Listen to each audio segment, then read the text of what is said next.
What do you think of the significant amount of private funding that the Nats want to draw on for their transport policy known still, I think? Well, the National Party now appear to have a $10 billion hole in their transport plans where they think the Infrastructure Commission can just magic up $10 billion out of nowhere. I think they should be upfront with New Zealanders about where that money is going to come from.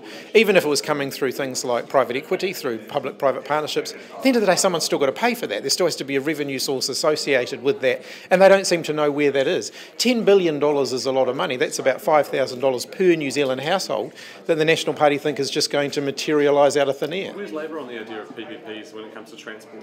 When it comes to PPPs, generally I take a relatively open approach. As Transmission Gully has highlighted, though, they're not the great panacea. They're not necessarily going to get you out of having to pay what is a relatively hefty bill.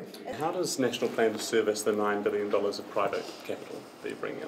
Well, as I said, we're going to open up. To private capital. There's a lot of international funding and financing tools. We'll be able to make sure that we put those mechanisms in place. There's a whole bunch of work around value capture, targeted rates, public-private partnerships, toll roads, other things like that are necessary.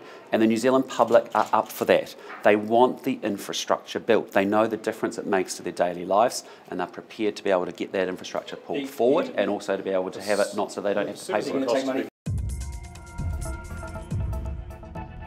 Thanks for checking out our YouTube channel. To stay up to date with all the latest news from the New Zealand Herald, click the subscribe button below or check out one of the videos here, and head over to nzherald.co.nz for more details on these stories and more.